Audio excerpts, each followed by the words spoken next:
apart. Because according to The Atlantic, millions of American adults have moved in with their parents during the pandemic. It's making dating maybe a little bit of a challenge. So would you be reluctant to date someone that lived at home with their parents? Jabari, what do you think? Jess, now that's interesting. Now, my initial thought would be that I would be hesitant, but the more that I think about it, it's all about perspective. And what I would say is, for me, I would want to see how that person, that prospective date, is treating their parents. Excuse me. Love this. Go on. If she could not treat her father the way that I would want her to treat me, I couldn't expect it. If he cannot treat his mother with love and with patience and with dignity, how can you expect him to treat you the same way? So I know that at first it is a little uncomfortable to be able to see that, to be able to try to get close to someone like that. But if you actually look at it from that perspective, it gives you a window into the inner work of that person that may be a prospective date moving forward. Okay, I like this, but I just have one quick question, which is that, like, would it matter if it was like, okay, they at least have lived outside of the parental home for some amount of time, and maybe just because of circumstances they've moved back home and you can observe that? Does that matter if they've ever had some solo living? Oh, yeah, definitely.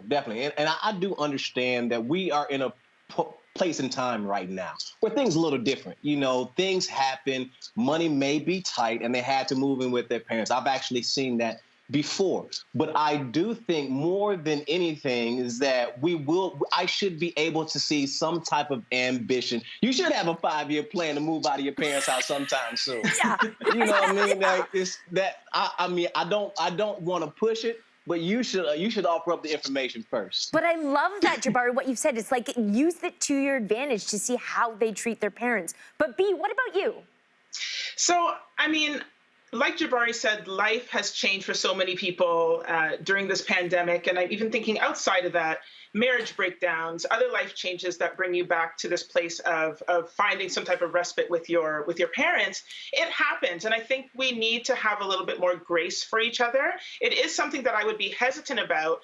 But the difference for me is, as long as you don't make this like your personality, as long as you are still a confident person, and like we were saying, you have a game plan, you have something you're working towards, or, you know, you have something going on that is not just about the fact that life sucks, I'm living with my parents, I hope you still like me. Like, you have to, it can't be a personality trait. And I've got 2 young girls, right? They're 7 and 4, so definitely not dating life yet. But thinking about it from the reverse side, I would, if it happened that they ended up living with me, I definitely want to be like the best wing woman possible to my girls. I want to be like, okay, if you're with me for whatever reason, see, aren't they so cute? Like, I want to eat them up all the time. But if they are adults and they're living with me and they want to have their date, I want to be like, okay, let me step out for the weekend and let you have the place and entertain your company. You know, let me just, put a sock on the door if you're having your little Skype or, Zoom date, and I won't knock on it and ask, like, if you want whatever for dinner. Like, I want to be a partner in that way. So I think there's a way you can make it work. So we'll see. Will you adopt me? Because that sounds so nice. Let me work it out with them first. Let me practice it with them and see if I can practice what I preach. So we'll see. Full disclosure, I feel like maybe we have a similar story. We do! So when I started dating Jason, he was living at home with his dad. And so it was the very first date. I remember going through like a checklist, and he was answering everything correctly. He smelled good. He looked good. He was funny. He had a good job. And then it was like, lives with dad. And I was like, oh. So I had a bit of a kind of like, Jabari, I should have asked about the 5-year plan, but it all worked out. I will say this, though. In retrospect, this is a man who maybe should have, like, we have definitely a different relationship with moving. Like, I have lived in so many different places that when, for example, we bought our first home, I was like, whatever, let's just stay here for a year, do some stuff, and then get on, move somewhere else. He overcommits, because this was the first major stumbling block in our relationship, because suddenly I realized this is a man who, when he goes in, he goes all in. in. And I think this has something to do with the fact that he didn't move a lot. He stayed in his childhood home his entire life. So he nests. He wants to build a nest. And then Whereas not I'm a leave. little like a flying bird. So Clearly. yeah. An unusual bird. An unusual definitely. without wings. And it's the same for me, guys. Simon was living with his parents at the time. We had our first kiss in his parents' living room.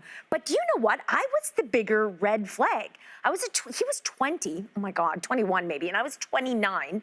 I'd just gone through a breakup. I had lived in Italy for a year, came home, was living in an old professor of mine's house, went back to my old restaurant job, was a lost little soul.